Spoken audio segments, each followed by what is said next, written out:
سب جگہ سفید ماربل کا کام ہوا تھا۔ لیونگ روم کی ایک دیوار گہری سی گرین اور باقی ہلکی گرین تھی۔ اندر بیڈ روم کے کھلے دروازے سے بھی یوں ہی بیج کلر کے دونوں شیڈز دیواروں سے جھانک رہے تھے۔ ابا میاں، اس نے انہیں پکارا۔ جی محترمہ فرمائیے۔ وہ نورا کو برہمی سے کچھ کہتے کہتے پلٹے۔ دوائی لیا آپ نے؟ نہیں، اور نہ ہی میرا موڈ ہے۔ وہ سخت خفا لگ رہے تھے۔ موڈ ہو یا نہ ہو، یہ پکڑیں اور کھائیں۔ اس نے ٹیبلٹ اور پانی کا گلاس ان کے ہاتھ میں تھمایا۔ ہٹاؤ، مجھے نہیں لینی دوا، عاجز آ چکا ہوں میں ان دواؤں سے۔ انہوں نے اکتا کر گلاس واپس اسے تھمانا چاہا مگر وہ 2 قدم پیچھے کو ہٹ گئے۔ نہیں کھانی تو نہ کھائے، میں یہی گلاس اٹھا کر آپ کی اس نئی پینٹ شدہ دیوار پر دے ماروں گی تو آپ کو یاد آئے گا کہ لالا رخ کون ہے۔ مجھے یاد ہے کہ لالا رخ کون ہے۔ انہوں نے خفگی سے اسے دھوکتے ہوئے دوائی نکلی اور پانی کا گلاس اسے واپس تھمایا۔ تم نے ان ایکسی کی تعریف نہیں کی؟ انہیں دفتن یاد آیا۔ ہاں اچھی لگ رہی ہے، اس نے اسی ٹھہرے ہوئے انداز میں کہا۔ وہ جانتے تھے کہ اس نے بغیر کسی جذباتی احساس کے یہ فکرہ ادا کیا ہے، غیر دلچسپی، بے نیازی اور سنجیدگی۔ وہ 8 سال سے لالا کے اسی چہرے کے عادی ہو چکے تھے اور پھر بھی ہر بار یہ چہرہ ایک نئے دکھ سے روشناس کراتا تھا۔ اس کے چہرے میں انہیں اور بہت کچھ یاد آتا تھا۔ کرایہ دار 2-4 روز میں آ جائے گا۔ انہوں نے اس کی دلچسپی پیدا کرنے کی ایک ناکام کوشش کی۔ وہ سر ہلا کر واپس جانے کے لیے پلٹ گئی۔ کدھر؟ وہ جانتے تھے کہ مغرب کے قریب وہ کہاں جا رہی ہوگی، پھر بھی پوچھ بیٹھے، ایک نئے دکھ سے روشناس ہونے کے لیے۔ کھانا بنانے، وہ مڑ کر بولی اور اس کی آنکھوں میں سنجیدگی تھی۔ اس کا وہ 2 لفظی فکرہ ان کو بہت کچھ یاد کرا گیا۔ جاؤ کھانا بناؤ، وہ دھیرے سے بولے اور رخ پھیر گئے۔ ان دونوں کا کھانا نورا دوپہر سے پہلے بنا لیتی تھی جو رات تک پورا ہو جاتا تھا، مگر ہر شام لالا رخ ایک برتن میں علیحدہ کھانا تیار کرتی تھی۔ وہ اس ریاضت کی عادی تھی، وہ جانتے تھے۔ برآمدے کی سیڑھیاں اتر کر چلی گئی۔ ابا میاں نے ایک نظر اسے جاتے دیکھا اور پھر آنکھ کے کنارے کو انگلی سے پہنچا۔ لالا رخ ان کی طرف نہیں روتی تھی، وہ چپ چاپ اپنا کام کیے جاتی تھی۔ کبھی کبھی ان کا دل کرتا تھا کہ وہ روئے، زور زور سے اونچا اپنے اندر کا غبار باہر نکال لے، مگر وہ روتی نہیں تھی اور انہیں لگتا تھا کہ یہ آنسو اس کے اندر جمع ہو کر ایک سمندر بن جائیں گے اور ایک دن اس کو بہا کر لے جائیں گے۔ اور ابا میاں کو اس دن سے بہت ڈر لگتا تھا۔ آتش دان میں آگ جل رہی تھی۔ لالا رخ اس کے قریب کرسی ڈالے بیٹھی گھٹنوں پر میگزین رکھے بہت انہماک سے پڑھ رہی تھی۔ اس کے بال کیچر میں مقید تھے اور وہ پاؤں اوپر کو سمیٹے بیٹھی تھی۔ ابا میاں بڑے صوفے پر بیٹھے ریموٹ پکڑے چینل بدل رہے تھے۔ وہ کسی ایک چینل پر ٹھہرتے نہیں تھے، بار بار بٹن دباتے، آوازوں کا سلسلہ شروع ہوتا، پھر چینل بدلتے، 2 سیکنڈ کے لیے تھمتا، پھر دوبارہ شروع ہوتا۔ یہ چکر کافی دیر سے جاری تھا۔ آپ کا کرایہ دار نہیں آیا؟ لالا رخ نے میگزین کا صفحہ پلٹتے ہوئے سرسری سے پوچھا۔ وہ جانتے تھے کہ وہ صرف بات برائے بات پوچھ رہی ہے۔ نہیں، شاید کل تک آ جائے گا۔ لاؤنج میں خاموشی چھا گئی۔ چینل بدلنے سے ٹوٹنے جڑنے والا شور سنائی دینے لگا۔ آج اس کا فون آیا تھا، انہوں نے کہا تو اس نے بری طرح چونک کر سر اٹھایا۔ کس کا؟ فرحات کا، اسی کرایہ دار کا۔ وہ ٹی وی پر نگاہیں جمائے کہہ رہے تھے سو انہوں نے لالا کے ڈھیلے پڑتے اعصاب کو نہیں دیکھا۔ اچھا، وہ بے دلی سے میگزین کی جانب متوجہ ہوئے۔ مجھے بات کرنے کے انداز سے تو بہت سلجھا ہوا لگا۔ کراچی میں ہی ہے اس کا، ماں باپ کا اکلوتا بیٹا ہے، شادی ابھی نہیں ہوئی اور باپ کی ڈیتھ کے بعد ماں کراچی میں ہوتی ہے۔ کہہ رہا تھا کہ کچھ عرصے بعد ماں بھی ادھر آ جائے گی۔ وہ پڑھتی رہی۔ انجینئر ہے، میکاٹرونکس میں مک ماسٹر سے پڑھا ہے۔ اچھا، آج کل یہاں اسلام آباد کے کسی ہوٹل میں رہ رہا ہے، بلو ایریا کے قریب۔ انہیں لگا وہ اس کی بات بھی نہیں سن رہی، اس کے آنے سے رونق ہو جائے گی۔ مبہم سا جواب۔ میں نے اسے کہا ہے کہ وہ دوپہر اور رات کا کھانا ہمارے ساتھ کھائے گا اور اس معاملے میں وہ ہمارا مہمان ہوگا، نہ کہ کرایہ دار۔ کیا ضرورت ہے کسی اجنبی کو گھر میں داخل کرنے کی؟ اس کی پیشانی پر ذرا سا بل پڑے تھے۔ اجنبی کو اپنا بنتے دیر نہیں لگتی۔ بعض اجنبی بہت آرام سے قریب آ جاتے ہیں اور بعض اپنے بھی بہت آرام سے دور چلے جاتے ہیں۔ اس کی نگاہ میگزین سے پھسلتی ہوئی دہتے ہوئے کوئلوں پر جا ٹکی۔ سرخ ہوتے کوئلوں سے ننھی ننھی چنگاریاں اٹھ کر فضا میں گم ہو رہی تھی۔ اپنی مرضی سے کون دور جاتا ہے لالا؟ یہ تو قسمت ہوتی ہے جو داؤ کھیل جاتی ہے اور انسان کو پتہ بھی نہیں چلتا۔ ہر داؤ قسمت نہیں کھیلتی ابا میاں، بعض داؤ انسان بھی کھیل جاتے ہیں۔ انسانوں کے ساتھ اور سب سے مہلک داؤ بھی تو یہی ہوتے ہیں۔ پھر ہم ساری عمر اس لکیر کو پیٹتے رہتے ہیں، بچوں کی طرح روتے رہتے ہیں مگر ہاتھ کچھ نہیں آتا، ہم تہی دامہ رہ جاتے ہیں۔ وہ دہتے کوئلوں کو دیکھتی کہے جا رہی تھی۔ ابا میاں نے بھیگی آنکھوں سے اسے دیکھا۔ وہ بولتی کم تھی اور جب بولتی تھی تو ایسی باتیں ہی کیا کرتی تھی۔ صبر کرو لالا، اللہ صبر کرنے والوں کے ساتھ ہوتا ہے۔ صبر؟ وہ ہولے سے بڑبڑائی۔ صبر ہی تو کر رہی ہوں ابا میاں۔ صبر شکوہ نہ کرنے کو کہتے ہیں اور میں تو وہی کر رہی ہوں۔ دونوں کے درمیان طویل خاموشی چھا گئی۔ پس منظر میں نیوز چینل کی ہلکی ہلکی آواز سنائی دے رہی تھی، مگر اسے سن کوئی نہیں رہا تھا۔ ابا میاں، اس نے آتش دان کو دیکھتے ہوئے بہت زور سے انہیں پکارا۔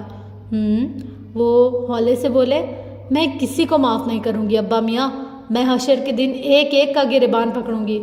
آج تو وہ بچ گئے، اس دن انہیں کوئی نہیں بچا سکے گا۔ اس دن ان کو چن چن کر ایسی ہی آگ میں ڈالا جائے گا جس میں انہوں نے مجھے ڈالا ہے۔ میرے صبر کی آگ انہیں راکھ کر دے گی ابا میاں، میں کسی کو معاف نہیں کروں گی۔ وہ کوئلوں کی سرخی سیاہی کو دیکھتے بے خودی کے عالم میں کہتی جا رہی تھی۔ ابا میاں چپ چاپ اسے دیکھے گئے۔ معاف تو وہ بھی نہیں کر سکتے تھے، نہ کریں گے، یہ جانتے تھے، پھر بھی وہ ایسی باتیں کرتی تھی، ان کے دل پر چھایا بوجھ بڑھ جاتا تھا۔ خدا جانے اس شب کی سحر کب طلوع ہوگی۔ چکن بریانی کی خوشبو سارے کچن میں پھیلی تھی۔ وہ احتیاط سے وزن دے کر پتیلے کا ڈھکن بند کر رہی تھی۔ ابھی دم آ جائے تب تک وہ رائتا تیار کر لے گی۔ سبزیاں سامنے نکلی ہوئی تھی، بس ان کو کاٹنا تھا۔ دہی پھینٹا رکھا تھا، اس نے جلدی جلدی سارا رائتا تیار کیا، اسے بڑے لنچ باکس میں ڈال کر پیک کیا۔ دم آ چکا تو پتیلے کو نورا نے کپڑے سے لپیٹ دیا۔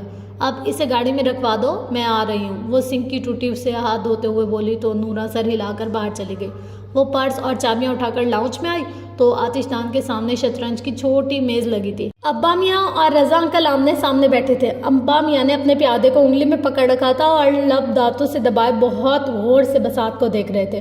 رضا انکل آپ کب آئے؟ اس نے ان کی آمد کی کوئی آہٹ نہیں سنی تھی، جب ہی ذرا حیرت سے کہتی ان کے قریب آئی۔ جب آپ اپنا روزانہ کا پتیلا بنانے میں مگن تھی۔ وہ سر اٹھا کر مسکرا کر اسے دیکھنے لگے۔ جب ہی خیر، مگر آپ تو مجھے اسٹامپ پر لکھ کر نہیں دے رہے تھے کہ اب نہیں آئیں گے؟ وہ ارادہ میں نے چند روز کے لیے ملتوی کر دیا۔ وہ ایسا کیوں؟ وہ سامنے صوفے پر بیٹھے جھک کر سینڈل کے اسٹرپس بند کرتے ہوئے پوچھ رہی تھی۔ تمہارے اس ابا میاں کی محبت کھینچ لاتی ہے، یا یوں کہیے کہ شطرنج کی محبت کھینچ لاتی ہے، یہ تو تمہاری مرضی کہ تم کیا سمجھو۔ اچھا میں چلتی ہوں۔ وہ اسٹرپس بند کر کے اٹھے اور پرس اٹھا کر کندھوں پر لٹکا دیا۔ کدھر؟ رضا انکل جانتے تھے، مگر کبھی کبھی یوں ہی سوال کر لیا کرتے تھے۔ یتیم خانے جا رہی ہوں کھانا دینے کے لیے۔ پھر رک کر ابا میاں کو دیکھا۔ آپ کھائیں گے؟ بریانی ہے۔ حالانکہ وہ ان کا جواب جانتی تھی، پھر بھی پوچھ لیا کہ ابا میاں کو بریانی بہت مرغوب تھی۔ نہیں، ہمارا کھانا بہت ہے، تم وہیں دے آؤ۔ بہت بہتر۔ وہ دروازے کی طرف بڑھ گئے۔ رضا انکل اسے جاتے دیکھتے رہے، کچھ سوچ کر اچانک اسے پکار بیٹھے۔ سنو لالا۔ وہ دروازہ کھولتے کھولتے پلٹی۔ جی؟ وہی ٹھہراؤ بھرا سنجیدہ انداز جس میں برسوں کی مسافت کی دھول تھی۔ تم تھکتی نہیں ہو لالا؟ روک۔ جیسے آپ کو شطرنج نہیں تھکاتی، ویسے ہی مجھے میرا کام نہیں تھکاتا۔ ہر شخص کی ایک عبادت ہوتی ہے اور یہ کام میری عبادت بن چکا ہے رضا انکل۔ پھر عبادت میں تھکاوٹ کیسی؟ اس نے ایک گہری سانس لی۔ وہ ہلکا سا گویا لاجواب ہوئے۔ اللہ حافظ۔ وہ دھیرے سے کہہ کر باہر نکل گئی۔ رضا انکل ایک افسردہ سی سانس باہر کو نکالتے واپس بساط کی طرف پلٹے۔ ان کو بھی کاٹو، یہ ادھر سے بھی اکھاڑو اور گملے کے پیچھے سے بھی۔ وہ حسب عادت نورا کے سر پر کھڑی ہو کر کیاریوں کی کاٹ چھانٹ کروا رہی تھی۔ ہفتے کا دن تھا اور اس کا آج آف ہوتا تھا، سو وہ ان 2 چھٹیوں میں گھر کے سارے نظر انداز رہ جانے والے کام کرایا کرتی تھی۔ مالی آج پھر نہیں آیا؟ نہیں بی بی، کل کہہ رہا تھا کہ اس کی دادی فوت ہو گئی ہے، گاؤں جا رہا ہے۔ غالباً 3ری دفعہ فوت ہو رہی ہے اس کی دادی، اس کو یاد کروا دینا۔ میں نے کہا تھا، پر وہ کہہ رہا ہے کہ دادے کو شادیوں کا بہت شوق ہے۔ نورا کینچی تیز تیز چلاتے پتے کاٹ رہی تھی۔ جانے دو نورا، اس کا دادا شاید 3 سال قبل پہلے ہی فوت ہو چکا تھا۔ کل تو اتوار ہے، اب سوموار کو ہی آئے گا۔ اس سے کہنا شام میں مجھ سے مل کر جائے، ورنہ میں اس کے دادے سے ہی بات کروں گی۔ اب وہ ہاتھ میں پائپ پکڑے باری باری گملوں کو پانی دے رہی تھی۔ پانی کی دھار سے گملوں کی مٹی لبالب بھرتی جا رہی تھی اور وہ پائپ کا رخ دوسرے گملے کی طرف کر دیتی۔ گملوں اور کیاریوں میں اگے پودوں پر سے دھول اترنے لگی تھی۔ لہلہاتے ہوا سبز رنگ نکھر گیا تھا۔ سارے لان میں گیلی مٹی کی بھینی بھینی خوشبو پھیلی تھی، بارش کے بعد کی خوشبو جب آسمان دھل کر صاف ہو جاتا ہے۔ پانی بھی کتنی مقدس شے ہے بی بی، ہر چیز کو پاک کر دیتا ہے، ساری دھول اور گرد بہا لے جاتا ہے۔ نورا کینچی کی نوک سے مٹی میں اگی خرد رو بڑی ہوئی جڑی بوٹیاں اکھاڑتے ہوئے بولی تھی۔ وہ اکثر یوں ہی فلسفیانہ باتیں کیا کرتی تھی۔ اس کی بیٹی 2 دفعہ بیوہ ہو کر بہت دقتوں سے 3ری دفعہ بیائی گئی تھی۔ چھوٹی دونوں بیٹیاں پیدائشی معذور تھیں، بس ایک بیٹیا ہی اس کا سہارا تھا، حالانکہ اس نے اسے ایسا بنایا تھا شاید۔ پانی ہر شے نہیں دھو سکتا نورا، یہ زخم نہیں دھو سکتا، یہ دل کے داغ اور آگ کے جلے کے نشان نہیں دھو سکتا، مگر راگ تو بہا لے جاتا ہے نا بی بی۔ وہ ذرا سا چونکی، پائپ ہاتھ میں ڈھیلا پڑا۔ دھار کا رخ بدل گیا. پانی نے اس کے پانچوں کو بھگو دیا تو اس نے فوراً پائپ سیدھا کیا. بہت سوچتی رہتی ہو تم نورا. جی بی بی، بس بندہ سوچے اچھا سوچے ورنہ دماغ کھوکھلا ہونے لگتا ہے. یہ والی بھی نکال دوں؟ اس نے اس بات میں گردن کو ہلایا. نورا سر جھکائے مگن کام کرنے لگی. دفتن کسی آہٹ پر سر اٹھایا اور زور سے ہاتھ ہلایا. ہش، پرے پرے. اس نے کسی شے کو دور بھگانا چاہا. لالا رخ نے گردن موڑ کر دیکھا. دیوار کی منڈیر سے ایک بلونگڑا درخت پر پھلانگتا نیچے اتر رہا تھا. ہٹ پرے. نورا اسے بھگانے کو اٹھنے لگی. کیا کر رہی ہو؟ مت بھگاؤ اسے. وہ پائپ کیاریوں میں ڈال کر خفکی سے کہتی بلی کے بچے کی طرف آئی جو درخت کے تنے کے ساتھ چوکنا سا بیٹھا تھا. کیوں اس بے زبان کو بھگا رہی ہو؟ ایسے کسی کو دھتکارتے نہیں ہیں. وہ آگے بڑھی اور پنجوں کے بل گھاس پر بیٹھے ہوئے کی آواز نکال کر ہاتھ بڑھا کر اس بلونگڑے کے قریب کیے. اسی پل کھلے گیٹ سے کوئی اندر داخل ہوا. وہ گھاس پر پنجوں کے بل بیٹھی بلی کو اپنے پاس بلانے کی کوشش کر رہی تھی. وہ جو کوئی بھی تھا رک کر دیکھنے لگا. میں تو بیوی اس لیے کہ پتہ نہیں جی کس کی بلی ہے، خام کا گھر میں کیوں گھسائیں، گند کرے گی. نورا شرمندہ ہو گئی. جانتی تھی کہ لالا رخ کو ایسی باتیں کتنی بری لگتی ہیں، پھر بھی کوتاہی کر جاتی تھی. ہمارے گھر اس ننھے سے بچے کے لیے چھوٹا تو نہیں ہے نا نورا؟ ادھر آؤ میرے پاس. بلونگڑا اس کے ہاتھ کو سونگھتا ہوا قریب آیا. اس نے پیار سے اس کی فر سہلاتے ہوئے اسے بازوؤں میں بھر لیا. آئندہ کوئی دروازے پر آئے تو اسے دھتکارنا نہیں، بے گھر کو پناہ دے دینی چاہیے. جانے اسے اپنے ٹھکانے کا پتہ بھی ہے یا راستہ بھول گیا ہے. وہ اسے اپنے بازوؤں پہ لیے پیار کر رہی تھی. بلیاں راستہ کبھی نہیں بھولتی بی بی. ان کو میلوں دور بھی چھوڑاؤ تو بھی ان کو اپنے گھر اور ٹھکانے یاد ہوتے ہیں اور یہ دوبارہ سے وہاں پر پہنچ جاتے ہیں. بلونگڑے کی نرم کھال سہلاتے ہوئے اس کی انگلیاں لمحے بھر کو رکی. اس کی آنکھوں میں ایک سایہ سا لہرایا. کاش انسان بھی بلی جیسے ہوتے نورا. نورا چند لمحے خاموش رہی، پھر ایک دم سے اٹھتے ہوئے لالا رخ کا کندھا ہلایا. بی بی صاحب. اس نے چونک کر سر اٹھایا. گیٹ کے ساتھ کوئی کھڑا تھا، اونچا لمبا اسمارٹ سا شخص. اس کے قدموں کے قریب دو بھاری بھرکم سوٹ کیسز رکھے تھے. وہ بلونگڑے کو بازو میں لیے نوارد کو دیکھتے ہوئے اٹھی. اس کی آنکھوں میں اچنبھا ابھرا. السلام علیکم. ان کو اپنی طرف متوجہ پا کر قدرے گڑبڑا گیا. وعلیکم السلام. اس نے انہی سنجیدہ تاثرات کے ساتھ سر ہلایا. آپ؟ میں فرحاد ہوں، فرحاد تیمور. یزدانی صاحب سے بات ہوئی تھی ان کی نیکسی کرائے پر لینے کے لیے. وہ سنبھل کر اب خوش دلی سے بتا رہا تھا. اچھا. اس نے سر ہلا دیا. اب ہم یہاں کا نیا کرایہ دار. یہی سوچ کر وہ نوارد کی طرف پلٹی. ان کو انیکسی میں لے جاؤ. چابیوں کا گچھا انیکسی کے برآمدے میں میز پر رکھا ہے. وہ پھر سے بلی کی طرف متوجہ ہو گئی تھی. جواباً اس کے ہاتھ کی پشت چاٹ رہی تھی. یزدانی صاحب گھر پر ہیں؟ نوارد کے پیچھے جانے کے بجائے وہ رک کر ذرا جھک کر پوچھنے لگا. نہیں. وہ بلی کو دیکھتے اس کی پشت پر ہاتھ پھیر رہی تھی. وہ چند لمحے لب کاٹتا رہا، پھر پلٹ گیا. نورا کے عقب میں انیکسی کی سیڑھیاں چڑھتے ہوئے اس نے ایک دفعہ پلٹ کر اسے دیکھا تھا. وہ برآمدے کا دروازہ کھول کر باہر نکلا. ادھر ادھر گردن گھما کر دیکھا. وہ سامنے لان میں کرسی پر بیٹھی مگن سے اخبار کے صفحے پلٹ رہی تھی. سادہ شلوار قمیض، اوپر شانوں پر پھیلی شال، کندھوں تک آتے بال کیچن میں آدھے بندھے ہوئے تھے اور وہ دنیا بھر سے لا تعلق سی لگ رہی تھی. وہ برآمدے کی سیڑھیاں اتر کر لمبے لمبے ڈھک بھرتا لان کی طرف آ گیا. صبح بخیر. اس کے مقابل پڑی کرسی کی پشت پر ہاتھ رکھے وہ مسکرا کر بولا تو لالا رخ نے ذرا چونک کر سر اٹھایا. صبح بخیر. وہ سرسری سا اسے دیکھ کر پھر سے اخبار کی طرف متوجہ ہو گئے. اگر آپ برا نہ مانے تو میں ادھر بیٹھ سکتا ہوں؟ بیٹھ جائیں. وہ اب انہماک سے اپنا پسندیدہ کالم پڑھ رہی تھی. وہ کرسی کھینچ کر بیٹھ گیا.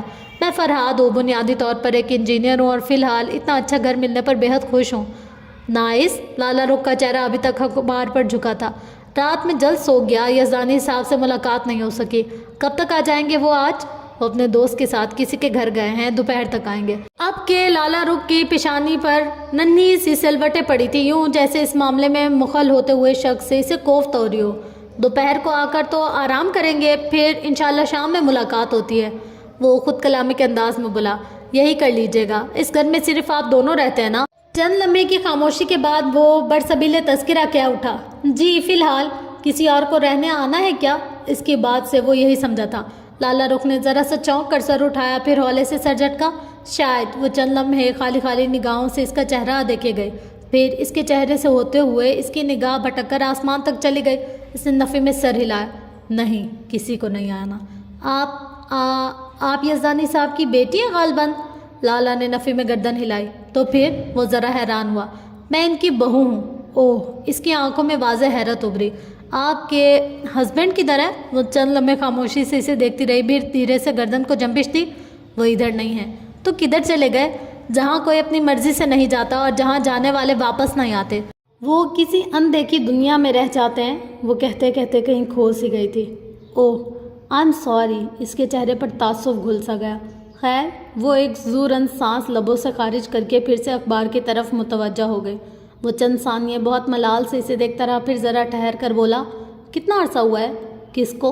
لالا نے سر اٹھایا۔ اس کے چہرے پر ناسمجھی تھی۔ آپ کے ہسبینڈ کو۔ اس نے لالا کے دکھ کے پیش نظر فکرہ ادھورا چھوڑا۔ 8 سال ہو گئے ہیں۔ یزدانی صاحب کی ایک ہی فرزند تھے؟ جی۔ وہ پھر سے کالم پڑھنے لگی۔ اوہ تو بہت دکھی ہوں گے پھر۔ یہاں ہر شخص دکھی ہے فرحات صاحب، سب کو اپنے اپنے دکھ لگے ہیں، خوش تو کوئی نہیں ہے، مگر جوان اولاد کا بچھڑ جانا بہت بڑا دکھ ہوتا ہے۔ دکھ کا تو کوئی پیمانہ نہیں ہوتا، ماپ لیں کون سا دکھ زیادہ بڑا ہے کون سا چھوٹا۔ ہر دکھ کی اپنی جگہ ہوتی ہے اور ہر شخص کو اپنا دکھ زمین و آسمان سے بھی بڑا لگتا ہے۔ صحیح کہا آپ نے، ہر دکھ کی اپنی جگہ ہوتی ہے۔ وہ گہری سانس لے کر بولا۔ صبح کی ٹھنڈی ہوا اس کی سانس میں شامل ہو گئی تھی۔ بچے ہیں آپ کے؟ اور پوچھنے کے بعد اسے لگا کہ اس نے کوئی بہت غلط بات کر دی، چونکہ لالا رخ کے چہرے پر یکدم بہت سا کرب ابھرا تھا۔ اس نے جھٹکے سے گردن اٹھا کر فرحات کو دیکھا، لب بھینچے وہ جیسے بہت کچھ ضبط کر گئی تھی۔ وہ نادم ہو گیا۔ سوری، میں پرسنل ہو گیا تھا، مجھے نہیں پوچھنا چاہیے تھا۔ میرے 2 بیٹے تھے، ایک 5 سال کا، ایک 3 سال کا، مگر ہاتھ سے عمریں تو نہیں دیکھتے۔ وہ حادثہ ہوا اور ان دونوں کو اپنے باپ کے ساتھ بہا لے گیا۔ اب اگر آپ کو کچھ نہیں پوچھنا تو میں جاؤں؟ وہ اخبار کو لپیٹنے والے انداز میں میز پر رکھ کر اٹھی اور اندر کی طرف بڑھ گئی۔ سنیے، وہ پکارا تھا۔ وہ برآمدے کے ستون کے قریب رکے اور پلٹ کر اسے دیکھ رہا۔ اگر آپ کو ملازموں کی پریشانی ہے تو ہماری ملازمہ آپ کے سارے کام کر دے گی، میں اسے بھیج دیتی ہوں ابھی۔ نہیں، ہاں میرا مطلب ہے آپ اسے بھیج دیں، مگر ایک بات، وہ کرسی سے اٹھتے ہوئے بولا۔ وہ وہیں ستون کے ساتھ کھڑی سوالیہ نظروں سے اسے دیکھ رہی تھی۔ ایک بات کہنا تھی آپ سے۔ کہیے، میں سن رہی ہوں۔ حادثوں کا مقصد انسانوں کو مزید مضبوط بنانا ہے، نہ کہ یہ کہ وہ مسکرانا ہی بھول جائے۔ کبھی کبھی انسان کو مسکرا لینا چاہیے، ورنہ مسکراہٹ اجنبی ہو جاتی ہے، اور اس اجنبی اور شناسائی کے کھیل میں انسان خود کو کھونے لگتا ہے۔ آپ کی ٹریجڈی قابل رکت ہے، مگر کبھی کبھی مسکرایا کریں۔ لالا رخ نے ایک خاموش لا تعلق نگاہ اس پر ڈالی اور پلٹ کر برآمدے کی زینے چڑھتی گئی۔ وہ خاموشی سے اسے جاتے دیکھتا رہا۔ چائے؟ اس نے ایک لفظی اطلاع دیتے ہوئے چائے کا مگ ابا میاں کے صوفے کے ہتھے پر رکھا اور اپنا مگ لیا آتش دان کے قریب بچھی جھولنے والی کرسی پر آ بیٹھی۔ کرایہ دار سے ملاقات ہوئی ہے تمہاری؟ وہ ریموٹ سے ٹی وی آن کرتے ہوئے یاد آنے پر پوچھنے لگے۔ جی، کیسا لگا ہے؟ پتہ نہیں، مجھے انسانوں کی پہچان نہیں ہے۔ سب ایک سے نہیں ہوتے لالا رخ، انہوں نے نرمی سے اسے سمجھانا چاہا۔ مجھے تو سب ایک سے ہی لگتے ہیں ابا میاں، کیونکہ جو میرے ساتھ ظلم کر کے گئے ہیں میں ان کے چہرے نہیں دیکھتی، سو مجھے ہر چہرے کے پیچھے انہی چہروں کا گمان ہوتا ہے۔ وہ چائے کے گھونٹ بھرتے ہوئے بہت ہی دھیمی آواز میں بولی تھی۔ اللہ جلد حساب لینے والا ہے، ان سے حساب لے بھی لیا تو مجھے کیا ملے گا ابا میاں؟ ان پر قیامت بھی ٹوٹ پڑے تو مجھے کیا پتہ چلے گا کہ میں تو ان کو جانتی بھی نہیں ہوں؟ پھر بھی حساب تو ان کا ہوگا نا، اس دنیا میں نہ صحیح اگلی دنیا میں۔ قیامت بہت دور ہے ابا میاں، ہر شخص کی قیامت اس کی موت کے ساتھ آ جاتی ہے، انتظار کرو، قیامت بھی آئے گی۔ لالا رخ نے جواب نہیں دیا، چپ چاپ چائے کے گھونٹ بھرتی رہی۔ جانتی تھی ابا میاں جو باتیں کہہ رہے تھے وہ اسے کم اور خود کو تسلی دلانے کے لیے زیادہ تھیں۔ اندر آ سکتا ہوں؟ دروازے پر مدھم سی دستک دے کر وہ بولا تو دونوں نے ایک ساتھ سر اٹھا کر دیکھا۔ فرحات تیمور چوکھٹ میں کھڑا تھا، جینس پر سویٹر پہنے، ہمیشہ کی طرح فریش اور وجیہ۔ آؤ آؤ بیٹا، میں تمہارا انتظار کر رہا تھا، ابھی نورا کو بلانے ہی لگا تھا سے بھیجا اور وہ پلٹ کر نہیں آئی۔ ابا میاں گرم جوشی سے اٹھے اور آگے بڑھ کر اس سے مصافحہ کیا۔ وہ بہت ادب سے جھک کر گردن ان سے ملا رہا تھا۔ لالا رخ نے ایک لاتعلق سی نگاہ اس پر ڈالی اور ٹی وی کی اسکرین کو دیکھتے ہوئے چائے کا گھونٹ بھرتی رہی۔ بس شاور لینے میں دیر ہو گئی، دوپہر میں اس لیے نہیں آ سکا کہ آپ کی تھکن کا خیال تھا، بہت معذرت۔ وہ ان کے ساتھ صوفے پر ہی بیٹھ گیا، البتہ بیٹھتے ہوئے اس نے ایک نظر لالا رخ پر ضرور ڈالی تھی۔ السلام علیکم، ساتھ ہی شائستگی سے سلام بھی کیا، جس کا جواب اس نے زیر لب ایسے دیا کہ وہ دیکھ ٹی وی کو ہی رہی تھی۔ تو میاں، انیکسی کیسی لگی تمہیں؟ بہت زبردست، آپ نے اس کی رینوویشن پہ بہت محنت کی ہے، میں خود کو آپ کی زیر بار محسوس کر رہا ہوں۔ ارے یہ تو میرا فرض تھا، مجھے خوشی ہے کہ تمہیں گھر پسند آیا۔ ابا میاں دفتن بہت خوش ہوئے تھے۔ لالا رخ کی نگاہیں ٹی وی اسکرین پر جمی ہوئی تھی۔ پسند تو چھوٹا لفظ ہے، اور نہ صرف گھر بلکہ مجھے اس گھر کے خالص سے مکین بھی بہت پسند آیا۔ اچھا، ابا میاں ہنس دیے۔ میں نے ممی کو صبح ہی فون کر دیا تھا کہ اب وہ جلد از جلد اپنی بہن کی خدمتوں سے فارغ ہو کر میرے پاس ادھر ہی آ جائیں۔ میری خالہ اصل میں بیمار ہیں اور ان کے بچے نہیں ہیں، تو ممی انہی کے پاس ہی رہ رہی ہیں آج کل۔ او آئی سی، اللہ ان کو شفا دے۔ تو کب تک آ جائیں گی وہ، تاکہ گھر میں رونق ہو جائے؟ بس انکل 1-1.5 مہینے تک خالہ کی اوپن ہارٹ سرجری ہونی ہے، جیسے ہی وہ صحت یاب ہو جائیں گی ممی واپس آ جائیں گی۔ وہ یزدانی صاحب سے اب بمشکل ہی کہہ پایا تھا، مگر لالا رخ ان دونوں سے قطعاً بے نیاز ٹی وی دیکھ رہی تھی۔ چلو یہ تو اچھا ہو جائے گا، میں اس گھر میں رونق چاہتا تھا اور تمہاری فیملی سے خوب رونق ہو جائے گی، اس کی تو آپ فکر ہی نہ کریں۔ وہ دھیرے سے ہنسا۔ اسی پل گھڑیال نے ٹن ٹن کی آواز کے ساتھ 6 بجا دیے۔ لالا رخ چائے کا مگ میز پر دھر کر تیزی سے اٹھی، سلیپرز پہنے اور باہر نکل گئی۔ اس کی عجلت بھرے انداز پر فرحاد نے گردن موڑ کر ذرا حیرت سے اسے دیکھا۔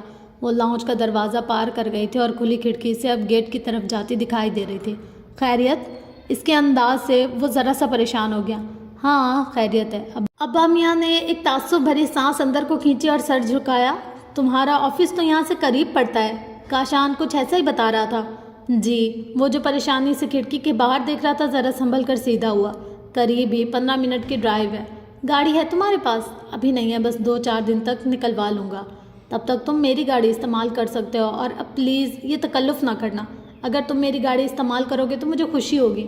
جی میں بالکل تکلف نہیں کروں گا، جب بھی ضرورت پڑی ڈھیٹ بن کر فوراً چابی مانگنے آ جاؤں گا۔ اسی پل لاؤنج کا دروازہ کھول کر لالا رخ اندر آتی دکھائی دی۔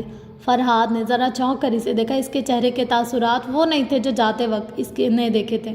اب وہاں تھکن تھی، صرف اور صرف تھکن، شاید کر بھی تھا، نارسائی کا کر۔ وہ کچھ کہے بنا اندر اپنے کمرے کی سمت بڑھ گئی۔ فرحاد نے دیکھا ابا میاں نے تعصب سے سر جھکا لیا تھا۔ لالا رخ کا چائے کا ادھ بھرا کپ یوں ہی میز پر رکھا ہوا تھا۔ چائے اب ٹھنڈی ہو چکی تھی۔ کاغذ پر بال پوائنٹ چلنے کی تیز تیز آواز کمرے میں سنائی دے رہی تھی۔ وہ کاپیوں کا ایک ڈھیر سامنے رکھے بیٹھی تھی اور ہاتھ میں پکڑا کاپی کو سرخ پین سے چیک کر رہی تھی۔ آج اسکول میں بچوں کا ٹیسٹ ہوا تھا اور کاپیوں کا انبار لگ گیا تھا، جسے وہ چیک کرنے اپنے ساتھ لے آئی تھی۔ گھنٹہ ہو گیا تھا اسے کاپیاں چیک کرتے ہوئے اور ابھی بس آدھی ہوئی تھی۔ دفتراً اسی کسی طوطے کے بولنے کی آواز آئی، جیسے وہ پرندوں کی آواز پہ چہچہا رہا ہو۔ اس نے چونک کر سر اٹھایا۔ سامنے کھڑکی کے پردے ہٹے تھے، لان کا منظر وہاں سے واضح تھا۔ کیاری کے قریب نورا کا بیٹا اصغر کھڑا ایک بڑے سے پنجرے کو درخت کی موٹی سی شاخ کے ساتھ باندھ رہا تھا۔ پنجرے میں 2 خوبصورت سے بڑے بڑے طوطے تھے۔ وہ ایک دم کاپی پھینک کر اٹھی اور تیزی سے باہر آئی۔ لاؤنج کا دروازہ پار کر کر وہ بھاگتے ہوئے لان میں پہنچی تھی۔ اصغر، اصغر! جتنے غصے سے اس نے اصغر کو پکارا تھا، اصغر ہڑبڑا کر پلٹا۔ پنجرا اس کے ہاتھ سے چھوٹتے چھوٹتے بچا۔ بمشکل اس نے اسے سنبھالا۔ جی باجی! وہ ذرا سا سہم گیا۔ یہ کیا کر رہے ہو؟ وہ غصے سے کہتی تیزی سے اس کے قریب آئی۔ وہ جی یہ پنجرا باندھ رہا تھا اوپر، کوئی ضرورت نہیں ہے۔ اور یہ طوطے کہاں سے پکڑے ہیں؟ وہ کمر پر ہاتھ رکھے جرا کر رہی تھی۔ میں نے نہیں پکڑے، قسم لے لو باجی۔ اچھا کھولو پنجرا اور چھوڑو ان کو۔ جی وہ بیچارہ ہکا بکا رہ گیا۔ میں کہہ رہی ہوں کہ پنجرا کھولو اور ان طوطوں کو اڑاؤ۔ پر باجی یہ تو صاحب کے ہیں، میں کیسے؟ جس کے بھی ہیں انہیں پنجرے سے باہر نکالو، وہ اندر مر جائیں گے، تمہیں کیوں نہیں سمجھ آتی؟ اسے حد درجہ کوفت ہو رہی تھی۔ باجی یہ باہر کے طوطے بہت مہنگے ہیں، صاحب تو مجھے جان سے مار دیں گے اگر میں نے وہ صاحب آ گئے ہیں، آپ خود ہی بات کر لو جی۔ وہ ہکلا کر کہتا جلدی جلدی پنجرا باندھنے لگا۔ وہ غصے سے بل کھاتی پلٹی۔ فرحاد سامنے سے چلا آ رہا تھا۔ شام بخیر، میں کافی دیر سے آپ کی گفتگو سن رہا تھا، سوچا ذرا مداخلت کر کے اس غریب کی جان بچا لوں۔ میرے طوطوں سے کیا دشمنی ہو گئی آپ کو؟ وہ مسکراتے ہوئے اس کے سامنے آ کھڑا ہوا۔ فرحاد صاحب، اس نے سنجیدہ نگاہوں سے فرحاد کو دیکھا تھا۔ ان طوطوں کو آپ نے پنجرے میں بند کیا؟ جی۔ اس نے اس بات میں سر ہلا۔ کیا میں پوچھ سکتی ہوں کیوں؟ شوق کی وجہ نہیں ہوتی، ویسے یہ بہت قیمتی طوطے ہیں، پاکستانی روپیوں میں 5-6 لاکھ سے کم کے نہیں ہوں گے۔ آپ نے انہیں خریدا ہے؟ لالا رخ کے پیشانی پر شکن پڑی تھی۔ جی، اور تبھی میں نے پورے استحقاق سے ان کو اس پنجرے میں رکھا ہے۔ اس نے استہزائے سر جھٹکا۔ جس نے خریدا اسے خریدنے کا اختیار نہ تھا، اور جس نے بیچا اسے بیچنے کا اختیار نہ تھا۔ 5-6 لاکھ! کتنی قیمت لگاتے ہیں آپ لوگ کسی جیتے جاگتے وجود کی؟ یہ کس نے دیا آپ کو کہ کسی مظلوم کو پکڑ کر بیچتے اور خریدتے پھریں؟ زندگیاں کیا بکاؤ مال ہیں فرحاد صاحب، مگر کاش کہ آپ سمجھے۔ وہ تعصب سے کہتی واپس جانے کو مڑی۔ 1 منٹ لالا رخ، وہ جیسے پیچھے سے پکار اٹھا۔ جاتے ہوں کو پکارنے کی بہت بری عادت تھی۔ لالا رخ نے ذرا سے گردن موڑی۔ فرحاد ہولے سے مسکرایا اور ایک ہاتھ سے شاخ سے لٹکتے پنجرے کا دروازہ کھول دیا۔ دروازہ بڑا تھا، جیسے ہی کھلا طوطے پھڑپھڑاتے ہوئے باہر کو اڑ گئے۔ اب خوش ہیں آپ؟ وہ سینے پر بازو لپیٹے چند قدم چل کر اس تک آیا۔ آپ یہ میری خوشی کے بجائے اللہ کی رضا کے لیے کرتے تو اچھا ہوتا، کیونکہ اس کا بدلہ میں آپ کو نہیں دے سکتی، وہ اسی ٹھہرے ہوئے انداز میں کہہ کر آگے بڑھ گئی۔ وہ یوں ہی کھڑا کتنی دیر ہی اسے جاتے تک دیکھتا رہا، پھر مسکرا کر سر جھٹکا اور انیکسی کی جانب چل دیا۔ اس روز وہ کسی کام سے یتیم خانے آیا تھا۔ اس وقت ریسیپشن کاؤنٹر پر کوہنی ٹکائے کھڑا وہاں بیٹھے کلرک سے کچھ کہہ رہا تھا جب ایک دم رکا۔ اس کے سامنے کوریڈور سے لالا رخ آتی دکھائی دے رہی تھی، سر پر دوپٹہ اوڑھے، کندھے پر بیگ لیے وہ لا تعلق سی چلتی جا رہی تھی۔ میں آپ سے بعد میں بات کرتا ہوں، کلرک کو اجلت میں کہہ کر وہ تیزی سے آگے بڑھا اور اسے پکارا، لالا رخ۔ وہ باہر کھلنے والے گلاس ڈور کی جانب بڑھ رہی تھی، آواز پر چونک کر رکی اور ادھر ادھر گردن گھمائے۔ فرحاد تیز قدموں سے چلتا ہوا اس تک آ رہا تھا۔ لالا رخ آپ ادھر؟ وہ اسے دیکھ کر بہت حیران ہوا تھا۔ جی، وہ کندھے پر لٹکتے پرس کے اسٹرپ کو پکڑے کھڑے کھڑے بولی، جیسے جانے کی جلدی ہو۔ مگر خیریت تھی؟ کچھ کام تھا، شاید اسے وضاحت سے کوفت ہو رہی تھی۔ کام؟ وہ اچنبھے سے بولا، ادھر یتیم خانے میں؟ فرحاد صاحب، میں آپ کے آگے جواب دہ نہیں ہوں، وہ ذرا سخت لہجے میں بولی۔ بہرحال میں یہاں کھانا دینے آئی تھی۔ اچھا، وہ جیسے اب بھی نہیں سمجھا تھا مگر کچھ پوچھنے سے گریزا تھا۔ میں جاؤں؟ جی ایک منٹ، آپ گھر جا رہی ہیں؟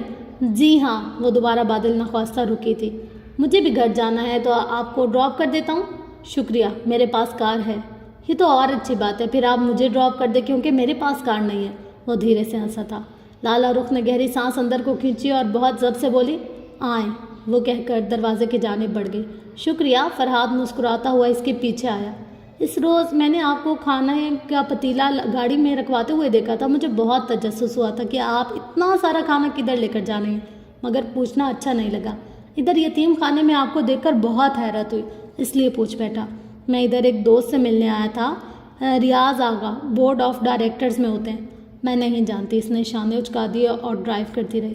آپ کیا روز یہاں کھانا لے کر آتی ہیں؟ وہ ونڈو اسکرین کے باہر پھیلی سڑک پر دیکھ رہا تھا جو رات کی تاریکی میں اسٹریٹ لائٹ سے روشن لگ رہی تھی۔ جی، وہی مختصر جواب۔ اور یہ سارا کھانا آپ اپنے ہاتھ سے بناتی ہیں؟ جی، اگر آپ برا نہ مانیں تو میں پوچھ سکتا ہوں کہ کیوں؟ کیا کیوں؟ اس نے ایکسیلیٹر پر پاؤں سے مزید دباؤ ڈالا تھا۔ اتنی محنت کیوں کرتی ہیں آپ؟ میرا مطلب ہے ہر روز اتنی مشقت اٹھانا۔ آپ جاب بھی کرتی ہیں، پھر یہ کام؟ وہ جیسے اس کے عجیب و غریب رویے کی وجہ سمجھ نہیں پا رہا تھا۔ فرحاد صاحب، برا تو مجھے لگا ہے، لیکن چونکہ آپ نے پوچھا ہے تو بتا رہی ہوں۔ مجھے چند بچوں کے لیے ایک وقت کا کھانا بنانے میں کوئی مشقت محسوس نہیں ہوتی۔ اگر میرے بیٹے میرے پاس ہوتے تو میں ان کے لیے بھی یہی کرتی، سو اب بھی وہی کر رہی ہوں۔ کالونی کے گیٹ سے گاڑی گزارتے ہوئے اس نے لب بھینچتے اسی نپے تلے انداز میں کہا تھا، آپ یہ سب صرف چیریٹی کے لیے کرتی ہیں؟ وہ کار پورچ میں روک کر لاک کھول رہی تھی جب وہ پوچھ بیٹھا۔ لاک پر رینگتا اس کا ہاتھ تھما، اس نے گردن موڑ کر فرحاد کو دیکھا۔ چیریٹی انسان کیوں کرتا ہے یہ جانتے ہیں آپ؟ دل کے سکون کے لیے، وہ پوچھ رہا تھا یا شاید بتا رہا تھا۔ پھر میں چیریٹی کے لیے نہیں کرتی کیونکہ مجھے اس سے سکون نہیں ملتا، یا شاید میں اس سے سکون نہیں چاہتی۔ پھر اللہ کی رضا کے لیے؟ وہ بھی ہے، مگر میری نیت شاید اتنی خالص اور بے غرض نہیں ہے۔ وہ لاک کھول کر باہر نکل آئی۔ کیا آپ کسی غرض سے یہ سب کرتی ہیں؟ وہ اپنی طرف سے باہر نکلا اور ات کھلے دروازے کی طرف کھڑے کھڑے پوچھنے لگا۔ ان دونوں کے درمیان گاڑی کی چھت حائل تھی۔ ہاں، میری غرض ہی سمجھ لیں۔ کیسی غرض؟ فرحاد صاحب، میرا خیال ہے بہت ہو چکا ہے، اس سے زیادہ کسی کو اپنے پرسنلز میں انٹرفیئر کرنے کی اجازت نہیں دیتی میں۔ اس نے دروازے کو لاک کیا اور کھٹ کھٹ اوپر برآمدے کی سیڑھیاں چڑھ گئی۔ اس سے پیچھے سے پکارنے کی بری عادت تھی، مگر آج اس نے اسے نہیں پکارا۔ اس کا دماغ بہت سی سوچوں کے تانے بانے میں الجھا ہوا تھا۔ کیا ضرورت ہے کسی اجنبی کو اپنے گھر میں اندر گھسانے کی؟ جب سے ابا میاں نے بتایا تھا کہ انہوں نے فرحاد کو ڈنر پر انوائٹ کیا، وہ مسلسل ادھر ادھر بڑبڑاتے جا رہی تھی۔ ابا میاں اس کی کسی بات کا نوٹس نہیں لے رہے تھے۔ کیا تک بنتی ہے کسی ارے گہرے کو یوں گھر میں بلا کر کھانا کھلانے کی؟ میں تو چاہتا تھا کہ وہ روز دونوں وقت کا کھانا ہمارے ساتھ کھائے، مگر بہت خوددار بچہ ہے، بہت شائستگی سے معذرت کر گیا۔ یہ دعوت بھی بمشکل قبول کی ہے اس نے، تو نہ کرتا۔ ہم دو ٹھیک ہیں، آپس میں کافی ہیں ایک دوسرے کو، وہ برتن لگاتے ہوئے مسلسل بڑبڑا رہی تھی۔ اب بھی ہیں، ہمیشہ نہیں رہیں گے۔ ہمیشہ کس نے دیکھا ہے ابا میاں؟ اور شاید دیکھنے کے لیے زندہ بھی نہ ہو۔ اس لیے یہ بیچارہ بڈھا اپنی تمام خواہشات اپنی زندگی میں پوری کرنا چاہتا ہے، مگر وہ لالا رخ کیا جو کہ میری بات کو سمجھ جائے۔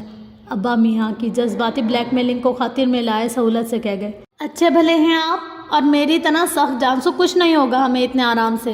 آخر تم کیوں نہیں چاہتی کہ میں کسی مہمان کو انٹرفیئر کروں، اپنا بیٹا سمجھ کر کسی سے اپنائیت سے ملوں؟ اس نے جھٹکے سے گردن اٹھائی، ہاتھ میں پکڑے چمچ پھسل کر کانچ کی پلیٹوں کے ارد گرد جا گرے۔ ذرا سی چھن چھناہٹ کی آواز گونجی، جیسی کانچ ٹکرانے کی آواز آتی ہے، جیسی دل ٹوٹنے کی آواز ہوتی ہے۔ ابا میاں وہ شدید صدمے سے چور ان کو دیکھ کر رہ گئی۔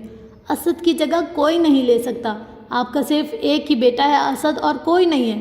کوئی انسان کسی کی جگہ نہیں لے سکتا، بس جذبے ہوتے ہیں جو جگہ لے لیتے ہیں۔ تم میرے جذبوں پہ پہرے تو نہیں لگا سکتی۔ وہ کتنی ہی دیر ڈائننگ ٹیبل کے پاس کھڑی ان کو دیکھے گئی۔ بے یقینی، حیرت اور شوق اس کی آنکھوں میں رقم تھا۔ آپ اسد کو بھول گئے ہیں؟ کوئی باپ اپنے بیٹے کو نہیں بھول سکتا۔ میں بس فرہاد میں اسد کو تلاش کرنے لگا ہوں۔ وہ آزودہ سے لگ رہے تھے۔ بہت اچھے۔ اس نے غصے سے پانی کا جگ میز پر رکھا۔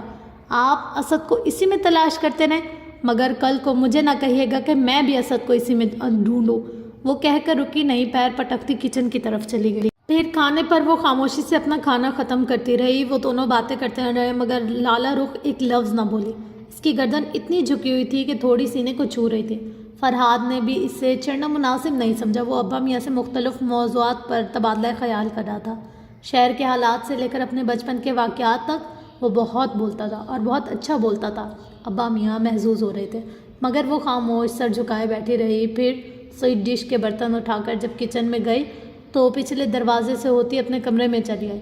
نہ کسی نے اسے بلایا، نہ وہ خود رکی۔ گھنٹے بھر بعد وہ دوبارہ لاؤنج میں آئی تو ٹی وی چل رہا تھا اور ابا میاں صوفے کی پشت سے ٹیک لگائے مسکراتے ہوئے ٹی وی اسکرین کو دیکھ رہے تھے۔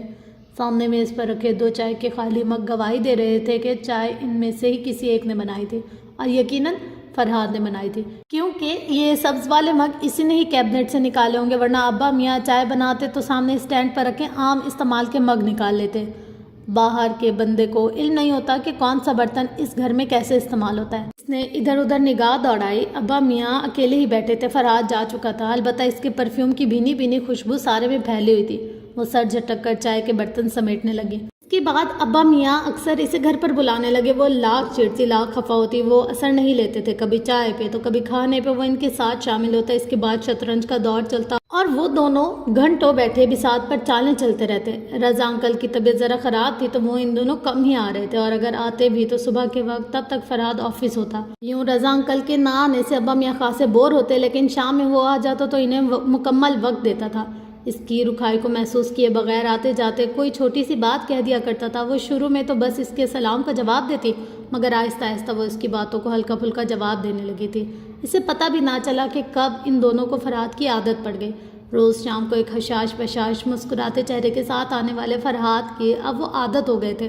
لاؤنج کے کسی کونے میں اخبار چہرے کے آگے پھیلائے وہ لاشعوری طور پر اس کے کہکوں اور باتوں کی طرف توجہ دیتی تھی۔ اس شام جب گھر میں ایک ویران سی اداسی چھائی تھی، اسے فرہاد کا نہ آنا بہت کھلا تھا۔ وہ روز شام کو آ جاتا، آج پتہ نہیں کدھر رہ گیا تھا، اور وہ یوں ہی لاؤنج میں کچھ ادھر ادھر چکر کاٹتی رہی، پھر باہر آ گئے۔ اتنی بامروت تو تھی نہیں کہ جا کر اس کا حال پوچھتی، سو گیٹ عبور کر کے باہر کالونی کی سڑک کے کنارے واک کرنے لگی۔ جب وہ اپنے اندر کی وحشتوں سے تنگ آ جاتی تو یوں ہی واک پر نکل جایا کرتی تھی۔ آج تو اس نے یتیم خانے کے بچوں کو کھانا بھی نہیں بنایا تھا، پتہ نہیں کیوں ایک عجیب سی بیزاری ہر سو چھائی تھی۔ جب وہ دو ایک دوسرے کو کافی تھے تو تیسرے کو اپنی زندگی میں داخل کرنے کی کیا ضرورت ہے؟ اسے ابا میاں پر غصہ آنے لگا تھا۔ ہیپی برتھ ڈے کسی نے ایک دم اس کے عقب میں آ کر زور سے کہا تو وہ چونک کر پلٹی۔ وہ اپنی اصلی حشاش بشاش تر و تازہ مسکراہٹ کے ساتھ سامنے کھڑا تھا۔ اس کے ہاتھ میں ایک ہر رنگ کے سوہن کے پھول کا گلدستہ تھا جسے اس نے لالا رخ کی طرف بڑھایا۔ ہیپی برتھ ڈے، آپ کو کس نے بتایا کہ آج میری سالگرہ ہے؟ وہ متعجب سی سے دیکھنے لگی۔ کیوں، کیا نہیں ہے مگر آپ کو کس نے بتایا؟ وہ ذرا سنبھل کر پوچھ رہی تھی۔ ابا میاں نے بتایا تھا، میں نے سوچا کوئی تحفہ لے لوں گا تو آپ قبول نہیں کریں گی، اس لیے پھول لے آیا۔ پھول سے تو کوئی کبھی انکار کر ہی نہیں سکتا۔ اس نے گلدستہ آگے بڑھایا۔ لالا رخ نے تذبذب سے اسے دیکھا اور پھر پھولوں کو قدرے ہچکچا کر اس نے گلدستہ تھام لیا۔ بہت شکریہ، مگر اس کی ضرورت نہیں تھی۔ وہ اپنی ازلی سنجیدگی سے بولی، مگر سنجیدگی میں رکھائی نہیں تھی۔ ضرورت کیوں نہیں تھی؟ پھولوں کی ضرورت ہر انسان کو ہوتی ہے، اور تازگی کی ضرورت اس سے ذرا زیادہ ہوتی ہے۔ انسان میں فرق ہوتا ہے۔ وہ ٹھنڈے سانس لے کر بولی تھی، پھر ایک دم کلائی پر بندی گھڑی دیکھی۔ اوہ 6 بج گئے، میں ذرا آتی ہوں۔ یوں ہی گلدستہ اٹھائے آگے بڑھنے لگی، پھر رک کر پھولوں کو دیکھا اور پھر اسے، آپ یہ برآمدے میں رکھ دیں، میں ابھی آتی ہوں۔ آخر آپ ہر شام 6 بجے کدھر جاتی ہیں؟ وہ اچھمبے سے گویا ہوا پھول اس نے واپس تھام لیے تھے۔ یہاں برابر میں ایک بریگیڈیئر صاحب ہوتے ہیں، ان سے کچھ کام تھا۔ پوچھ سکتا ہوں کہ کیسا کام ہے؟ کچھ پوچھنا ہے ان سے۔ ایسا کیا ہے جو آپ کو روز پوچھنا پڑتا ہے لالا؟ وہ حیران ہوا اور الجھا بھی۔ ہے کچھ، میں ابھی آئی۔ وہ پلٹ کر تیز تیز قدموں سے چلتی سڑک پر آگے بڑھ گئی۔ فرحاد ہاتھ میں پھول پکڑے سوچتی نگاہوں سے اسے جاتے دیکھتا رہا۔ وہ واپس آئی تو پھول برآمدے کی میز پر رکھے تھے، وہ آس پاس کہیں نہیں تھا۔ اس نے گلدستہ اٹھایا اور اندر اپنے کمرے میں لے آئی۔ اس نے وہ پیک شدہ گلدستہ کھڑکی کے ساتھ رکھ دیا اور پھر ان پر پانی کا چھڑکاؤ کیا۔ وہ پہلے سے زیادہ تازہ لگنے لگے تھے اور سارے کمرے میں خوشبو بکھیر دی تھی۔ وہ پھولوں کے ساتھ کرسی ڈالے بیٹھی یوں ہی ان کو تکتی رہی، یہاں تک کہ شام بیت گئی اور یتیم خانے کے بچے اسے بھول گئے۔ ہر دن اپنے ساتھ نئی ہوا لاتا ہے اور سوہن کے رنگدار پھول بازی ہوتے گئے، ہرے پتے مرجھا کر پیلے بھورے پڑ گئے اور پھولوں کی ٹہنیاں سخت ہو کر اکڑ گئی، مگر وہ اس کھڑکی میں یوں ہی پڑے رہے۔ اسے پتہ بھی نہیں چلا اور اسے ان کی باسی خوشبو اچھی لگنے لگی۔ اس شام ابا میاں نے اسے بتایا کہ فرحاد کو رات سے بخار ہے۔ اسے ایک دم ڈھیر سارے دکھ نے آن گھیرا۔ ابا میاں اس کے پاس چلے گئے تو وہ کچن میں لگ گئی۔ نورا کو ساتھ لگائے اس نے سوپ اور کھچڑی تیار کی، ساتھ چند چیزیں اور رکھیں، اور پھر جب نورا ٹرے لیے انیکسی کی طرف جا رہی تھی تو وہ اس کے ساتھ ہی تھی۔ وہ ابا میاں کے ساتھ انیکسی کے لیونگ روم میں چھوٹے صوفے پر بیٹھا تھا، چہرے سے ہی نقاہت عیاں تھی، آنکھیں ذرا سرخ تھی، بہت دھیمے لہجے میں ان سے بات کا جواب دے رہا تھا۔ وہ جب نورا کے پیچھے پلٹتے چلتے جا رہی تھی، اس کی بات درمیان میں ہی رہ گئی۔ وہ ایک دم بہت حیرت اور تعجب سے اسے دیکھنے لگا۔ اس حیرت کے درمیان ہی کہیں اس کی آنکھوں میں ایک روشنی سی جل رہی تھی جسے وہ محسوس کیے بغیر نہیں رہ سکی۔ السلام علیکم، کیسے ہیں آپ؟ اور یہ ادھر رکھ دو۔ بیک وقت دونوں کو نرمی سے مخاطب کرتے وہ ابا میاں کے ساتھ 2 سیٹر پر جا بیٹھی۔ وہ ابھی تک کسی خوشگوار حیرت میں مبتلا تھا۔ آپ، میں ٹھیک ہوں، مگر آپ خود آئیں۔ تھینک یو لالا رخ۔ وہ حد درجہ متاثر ہوا تھا۔ ابا میاں نے بتایا تھا کہ آپ بیمار ہیں، اس نے ابا میاں کی طرف دیکھ کر کہا، جو ذرا افسردہ سے لگ رہے تھے۔ نورا ٹرے میز پر رکھ کر جا چکی تھی۔ ابا میاں تو یوں ہی پریشان ہو جاتے ہیں، بس چھوٹا موٹا سا بخار ہے، ٹھیک ہو جائے گا، مگر اس سب کی کیا ضرورت تھی؟ مجھے شرمندگی ہو رہی ہے۔ پرہیزی کھانے کی ضرورت ہر بیمار کو ہوتی ہے۔ وہ ذرا سا چونکا تو کیا وہ اس کی باتیں یاد رکھنے لگی تھی؟ تھینک یو لالا رخ۔ وہ واقعتاً اس کا احسان مند تھا۔ وہ کافی دیر وہاں بیٹھی رہی اور اسے اچھا لگا تھا وہاں بیٹھنا۔ کوئی اپنائیت سی در آئی تھی انیکسی میں، سب شناسا سے لگنے لگے تھے۔ 6 بج گئے تو اس نے کلائی پر بندی گھڑی دیکھی اور پھر وہیں بیٹھی رہی۔ پتہ نہیں کیوں، مگر آج اس کا دل نہیں چاہا کہ وہ وہاں سے اٹھے اور بریگیڈیئر ظہیر کے والدین کے گھر جائے۔ کوئی بات نہیں، کل چلی جائے گی۔ اور پھر اگلے چند دن وہ یوں ہی نورا کے ساتھ کھانے کی ٹرے لیے اس کا حال پوچھنے آتی رہی۔ ابا میاں وہاں بیٹھے ہوتے تو وہ بھی بیٹھ جاتی، ورنہ کھڑے کھڑے چند باتیں کر کے چلی آتی۔ وہ مکمل طور پر صحت یاب ہوا تو آفس کے چند کاموں میں ایسا گرا کہ کچھ روز شطرنج کے لیے نہیں آ سکا۔ ان دنوں گھر یوں ویران لگتا تھا، گویا کوئی آسیب تھا جو در و دیوار سے لپٹا ہوا تھا۔ وہ دونوں خاموش خاموش سے رہنے لگے اور ان کی وہ ضرورت بن چکا تھا۔ اس اعتراف سے دونوں ہی نگاہیں چرانے لگے تھے۔ وہ کھانا اب روز نہیں بناتی تھی، اکثر ناغہ کر جاتی تھی۔ بریگیڈیئر ظہیر کے والدین کے گھر بھی ہر روز نہیں جاتی تھی، بلکہ اس دفعہ تو پورا ہفتہ گزر گیا اور وہ نہیں گئی، دل ہی نہیں چاہا۔ اس شام وہ آیا تو گھر کے در و دیوار جاگ اٹھے تھے۔ چائے پیتے ہوئے، شطرنج کی بساط سجاتے ہوئے وہ مسلسل بول رہا تھا، ہنس رہا تھا، اور پھر یکدم اس کے کسی لطیفہ سنانے پر وہ دھیرے سے ہنس پڑی تو فرحاد نے رک کر اسے دیکھا۔ تم نے میری بیٹی کو ہنسنا سکھا دیا فرحاد۔ ابا میاں نم آنکھوں سے ٹھہر کر بولے تو لالا رخ کی مسکراہٹ غائب ہو گئی۔ وہ ایک دم وہاں سے اٹھ آئے۔ باہر لان میں تاریکی پھیلی تھی، وہ وہیں گھاس پر ہی بیٹھتی چلی گئی۔ وہ تو نہیں ہنستی تھی، پھر آج کیسے ہنس پڑی؟ کیا وہ لطیفہ اتنا دلچسپ تھا یا وہ فرحاد کے آنے پر خوش تھی؟ وہ سر ہاتھوں میں دیے بیٹھی خود سے لڑتی رہی۔ یوں الجھنے سے کچھ نہیں ہوگا لالا رخ۔ وہ ایک دم کہیں آس پاس سے بولا تو اس نے ایک جھٹکے سے سر اٹھایا اور وہ برابر کرسی رکھے اس کی پشت تھامے کھڑا تھا۔ میں تو نہیں الجھ رہی۔ وہ شانے اچکا کر پیچھے ہو کر اٹھ بیٹھی۔ آپ ہنستی رہا کریں، اچھی لگتی ہیں۔ مجھے ہنسنا نہیں آتا فرحاد صاحب، جس کرب سے میں گزری ہوں وہ ہنسنا بھلا چکا ہے مجھے۔ میں آپ کا دکھ سمجھتا ہوں لالا۔ وہ کرسی اس کے قریب کھینچ کر اس پر بیٹھتے ہوئے بولا۔ آپ کی ٹریجڈی بہت بڑی ہے، مگر زندگی جمود کا نام نہیں ہے، زندگی آگے بڑھنے کا نام ہے۔ خود پر چھایا ہوا جمود توڑیں، تازہ ہوا کا کوئی زون کھولیں۔ ہر انسان کو تازگی کی ضرورت ہوتی ہے۔ آپ تازہ کیوں نہیں ہونا چاہتی؟ رات کے اس پہر لان کی گھاس نم تھی اور وہ اس پر ننگے پاؤں بیٹھی تھی۔ آدھے چاند اور برآمدے کی ٹیوب لائٹ کی زرد روشنی میں فرحات کا چہرہ ترہم ترہم سا تھا۔ آپ کو لگتا ہے میں جان بوجھ کر اپنے ساتھ زیادتی کر رہی ہوں؟ کیا نہیں کر رہی؟ آپ اس کرب سے گزرے ہوتے تو سمجھ سکتے۔ لالا رخ قدرے دکھ سے نفی میں سر ہلا رہی تھی۔ میں سمجھ سکتا ہوں۔ کیسے سمجھ سکتے ہیں آپ؟ گزرے ہوں گے آپ بھی بہت سے غموں سے، مگر میرا غم آپ کے غموں سے مختلف ہے۔ ہر پل کاٹنے والا ایک زہریلا ناگ ہے جو میرے آس پاس منڈلا رہا ہے۔ کھونے کا کرب بہت اذیت ناک ہوتا ہے، یہ دکھ قرار نہیں پانے دیتا۔ میرے دکھ کو بھی قرار نہیں ہے۔ کیا 8 سال بھولنے کے لیے، سیٹل ڈاؤن ہونے کے لیے کافی نہیں ہوتے؟ وہ سنجیدگی سے سمجھانے والے انداز میں کہہ رہا تھا۔ بھولا تو تب جاتا ہے جب دکھ کو ٹھکانہ مل جائے۔ میرے دکھ کو ٹھکانہ نہیں ملتا، میرے آنسوؤں کو جذب ہونے کے لیے مٹی نہیں ملتی۔ وہ کرسی کی پوچھ سے سر ٹکائے آنکھیں موندے کہہ رہی تھی۔ ایک موتی اس کی آنکھ سے ٹوٹ کر رخسار پر پھسل گیا۔ مرنے والوں کے ساتھ مرا نہیں جاتا لالا رخ۔ مرنے والے؟ اس نے بند آنکھوں سے نفی میں گردن ہلائی۔ میرا کوئی نہیں مرا، میرے بچے اور میرا شوہر سب زندہ ہیں۔ زندہ ہیں؟ اس نے تعجب سے دہرایا۔ مگر آپ نے تو کہا تھا کہ وہ وہاں چلے گئے ہیں جہاں سے کوئی واپس نہیں آتا۔ صحیح کہا تھا میں نے، وہ زندہ ہیں مگر ادھر ہیں جہاں سے واپسی نہیں ہوتی۔ چند لمحے وہ خاموشی سے سانس لیتی رہی، پھر بولی تو آواز آنسوؤں سے گیلی تھی۔ وہ لاپتہ ہیں۔ لاپتہ؟ 8 برس پہلے وہ جمعے کا دن تھا۔ اسد اور میرے دونوں بیٹے تیار ہو کر جمعہ پڑھنے گئے تھے۔ سفید کلف لگے کرتوں میں وہ پورے اہتمام کے ساتھ جمعے کے لیے جاتے تھے۔ اس روز بھی بہت خوش باش ہنستے مسکراتے گئے تھے۔ میں نے اس پہر وہ سندھی بریانی بنائی تھی اور سلاد رائتہ سب تیار کر کے میز پر رکھا تھا، اور ڈائننگ ٹیبل کی ایک کرسی پر بیٹھی میں گھڑی کو دیکھتی رہی، ان کا انتظار کرتی رہی، مگر وہ واپس نہیں آئے۔ کئی گھنٹے بیت گئے۔ ابا میاں کی طبیعت خراب تھی تو وہ گھر پر تھے۔ جب عصر ڈھلنے کو آئے تو میں مسجد تک گئی، وہاں اسد کی گاڑی ویسے ہی کھڑی تھی۔ امام صاحب اور دوسرے چند لوگوں نے بتایا کہ جمعے کے بعد کچھ افراد آئے، چند لوگوں کو پکڑ کر گاڑیوں میں ٹھوسا اور چلتے گئے۔ میں اور ابا میاں پاگلوں کی طرح ایک تھانے سے دوسرے تھانے بھاگتے رہے، مگر ہر کوئی لا علم تھا۔ میرے معصوم بیٹوں کو کس نے پکڑا اور وہ ظالم کون تھے میں نہیں جانتی، کوئی بھی نہیں جانتا۔ میں نے پورے شہر کا، ہر تھانے کا، چھاونیوں کا ایک ایک چپا چھان مارا۔ میں ہر دروازے پر گئی جہاں سے مجھے امید تھی۔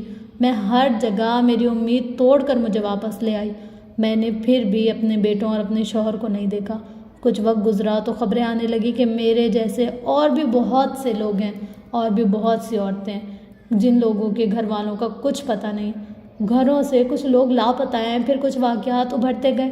ہمیں پتہ چلا کہ شاید اسد اور میرے بچوں کو بھی کچھ اجنبیوں کے ہاتھوں بیچ دیا گیا۔ میں ہر اس خاندان سے ملی جن کا کوئی یوں ہی پکڑ کر لاپتہ کر دیا گیا تھا، اور مجھے آہستہ آہستہ علم ہوتا گیا کہ چند سکوں کے بدلے میری محبتوں کو بیچ دیا گیا ہے۔ جس نے بیچا اسے بیچنے کا حق نہیں تھا، جس نے خریدا اسے خریدنے کا حق نہیں تھا۔ یہ سوداگر کون تھے میں نہیں جانتی، مگر مجھے امید ہے کہ روز محشر میں ایک ایک کا چہرہ پہچان لوں گی، ایک ایک کا گریبان پکڑوں گی۔ اس روز انہیں کوئی نہیں بچا سکے گا، مگر اس دنیا میں کچھ نہیں کر سکتی، نہ ان کو ڈھونڈ سکتی ہوں، نہ اپنے گھر والوں کو۔ پورا دن اور پوری رات مجھے یہ احساس تڑپاتا ہے، میرے بچے اس روز بھوکے مسجد گئے تھے۔ اس دن کے بعد سے ان 8 سالوں میں پتہ نہیں انہوں نے کبھی پیٹ بھر کھانا کھایا بھی ہے یا نہیں، یا پھر کہیں وہ اس دن سے بھوکے تو نہیں ہیں۔ وہ زندہ ہیں اس کا مجھے یقین ہے، مگر وہ کیسے ہیں، کس حال میں ہیں، میں کچھ نہیں جانتی۔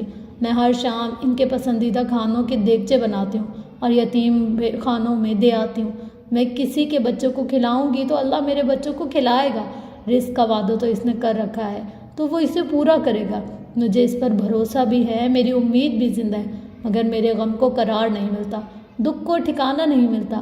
کوئی خبر آ جاتی یا وہ تینوں اگر مر چکے ہوتے تو میں چند روز، چند ہفتے، چند مہینے یا چند سال روتی، ماتم کرتی، دیوانوں سے سر ٹکراتی اور پھر رو رو کر خود ہی چپ ہو جاتی جب میرے غم کو ٹھکانہ مل جاتا۔ مگر اب یہ بے چینی، یہ لا علمی، یہ اضطراب، میرا غم بڑھتا جا رہا ہے۔ غیر یقینی حقیقی صورتحال یقینی غم سے زیادہ تکلیف دہ ہوتی ہے۔ میں ہر روز ماری ماری پورے شہر میں پھرتی ہوں، شاید وہ نظر آ جائے، شاید کوئی اپنا مل جائے۔ میں ہر روز شام کی چائے کے وقت بریگیڈیئر صاحب جو میرے ہمسائے ہیں ان کے پاس جاتی ہوں، میں روز ان سے ایک ہی سوال کرتی ہوں کہ میرے بچوں اور میرے شوہر کو کچھ پتہ چلا؟ وہ روز ایک ہی جواب دیتے ہیں کہ انشاءاللہ جلدی پتہ چل جائے گا۔ میں روز امید لے کر جاتی ہوں اور روز ٹوٹی ہوئی امید کے ساتھ لوٹتی ہوں۔ مجھے اس امید کے کھیت کو روز پانی دینا پڑتا ہے، مگر پھر بھی کبھی کبھی یہ سوکھنے مرجھانے لگتا ہے۔